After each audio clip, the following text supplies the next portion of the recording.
Hello दोस्तों, मेरी नई कहानी में पुनः आप लोगों का स्वागत है। आज हम आपके लिए लेकर आए हैं बहुत ही अच्छी कहानी।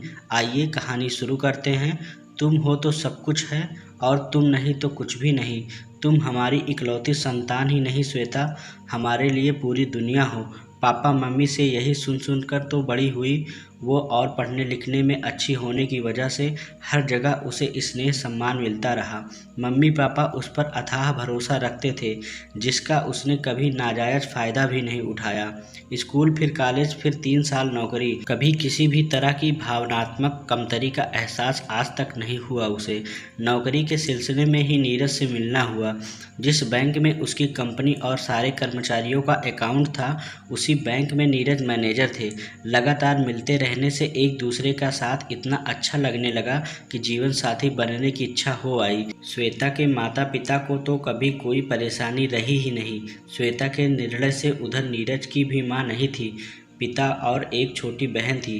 श्वेता सुंदर थी, कामकाजी थी और व्यवहारिक थी, तो भला उन लोगों को भी क्या परेशानी होती। धूमधाम से शादी हुई। हनीमून के सुखद प्रवास से लौटने के बाद दोनों ने अपना अपना ऑफिस संभाल लिया। नीरज की माताजी को गुजरे कई साल हो गए थे। शुरू शुरू में तो पिताजी घर चलाने के लिए नौकरी करते थे, पर जब नीरज को नौकरी लगी तो उसने पापा को स्वैच्छिक अवकाश दिलवाकर घर पर आराम करने और घर की देख रेख में लगा दिया। तो ससुर जी ही सासू माँ की तरह घर की हर व्यवस्था की देख रेख करते थे।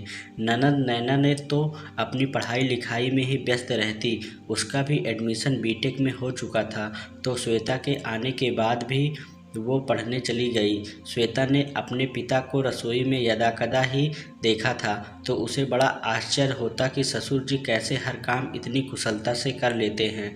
हालांकि स्वभाव उनका गंभीर था, कम ही बोलते थे, पर जो बोलते थे वो बात नीरज और नैना के लिए ब्रह्म लकीर सी होती थी। यूँ तो सब ठीक था, पर शुरू शुरू में श्वेता को अपने मम्मी पापा की बड़ी याद आती।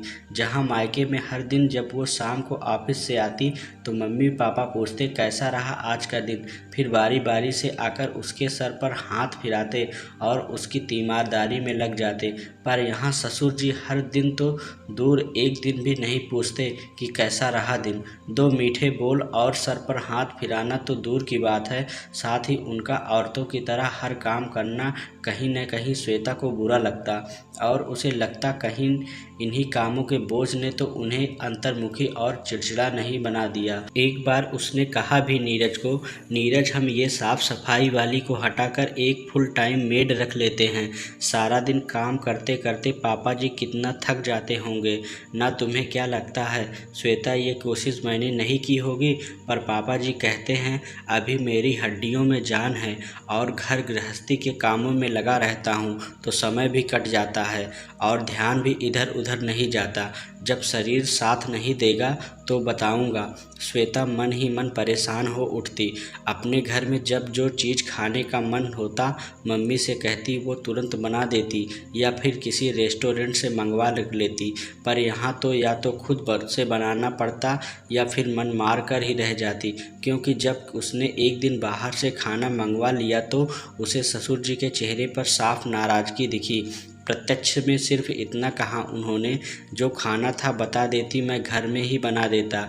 उसके बाद से घर में तो कुछ नहीं मंगाती थी वो, पर जो खाने का मन करता ऑफिस के बाद बाहर निकल कर खा लेती।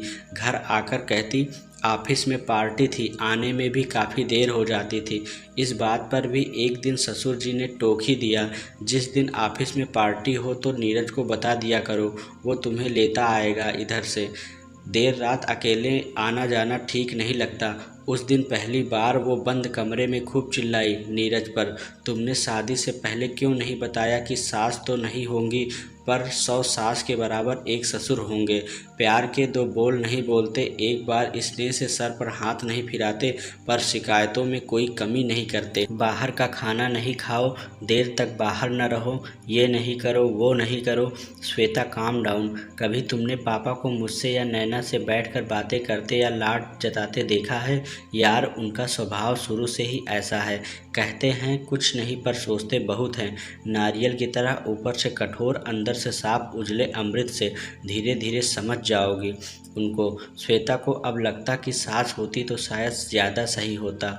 वो तो कह भी नहीं सकती किसी को कि उसके एक ससुर जी 100 सासों के बराबर हैं, जिनसे एडजस्ट करके चलना ही उसकी किस्मत है। इसी बीच एक दिन श्वेता को पता चला कि उसके घर नन्हा मेहमान आने वाला है। पहली बार एक पतली मुस्कुराहट दिखी श्वेता को अपने ससुर के मुंह पर, और खुशी दिखाने के लिए वो बाहर गए और मंदिर से चढ़ाते हुए एक दोना जलेबी ले आए। यूँ तो जलेबी श्वेता देखना भी पसंद नहीं करती थी, पर जाने क्यों उसे खाने की इच्छा हो आई और पूरा दोना वो चट कर गई। श्वेता, अगर तुम चाहती हो तो ऐसे समय के लिए तुम मायके जा सकती हो। आज मम्मी जी पापा जी भी फ़ोन करके कह रहे थे मुझसे कि यहाँ आ जाती तो बेहतर होता। नीरज ने श्वेता से कहा, अच्छा लगता है आप बड़े हो गए हो। पापा जी से इजाज़त ली आपने? मैडम, आपको ऐसा लगता है मैं पापा जी से बिना पूछे इतना बड़ा डिसीजन ले सकता हूँ? बल्कि उन्होंने ही मुझसे कहा है कि मैं आपको कहूँ कि मायके जाना चाहती है तो जा सकती हैं। फिर जब आज मम्मी जी पापा जी का भी फ़ोन आ गया तो मुझे लगा पूछ ही लूँ। जाने का तो मन है मेरा भी। नीरज पर पहली तिमाही डॉक्टर ने ज़्यादा तनाव लेने और भाग दौड़ से मना किया है। यहाँ से दफ्तर आधे घंटे है और वहाँ से 1.5 घंटे। एक बार यह ट्राइमेस्टर ख़त्म हो जाता है फिर सोचती हूँ मैं आज मम्मी पापा को भी फ़ोन कर दूँगी। श्वेता ने कुछ सोचते हुए कहा।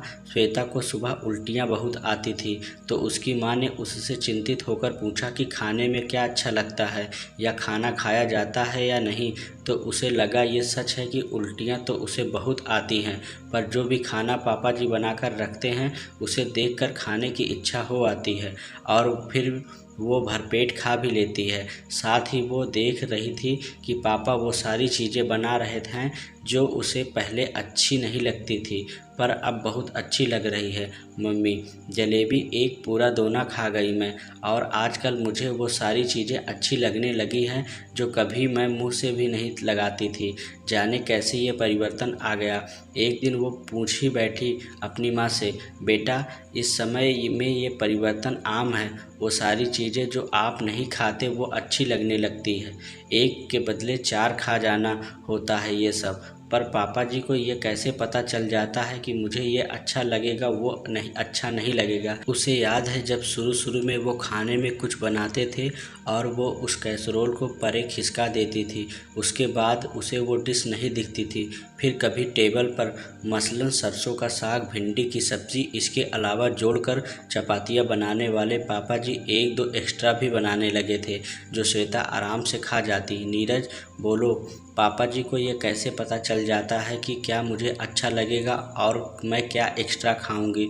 यही तो उनका प्यार है, जो बोलता है दिखता नहीं, करने में यकीन रखता है। समझी नहीं?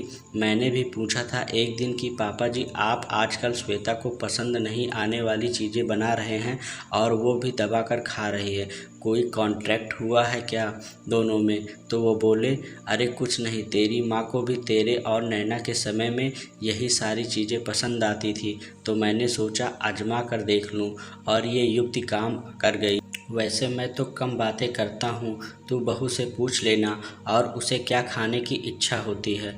मुझे नहीं आता होगा तो फ़ोन से देखकर बना दिया करूँगा।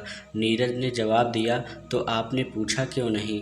श्वेता ने दिखावटी गुस्से से कहा, अरे पहले ही खा खा कर फूल रही हो और खाकर क्या करोगी? नीरज हंसकर बोला तो श्वेता उठकर खड़ी हो गई।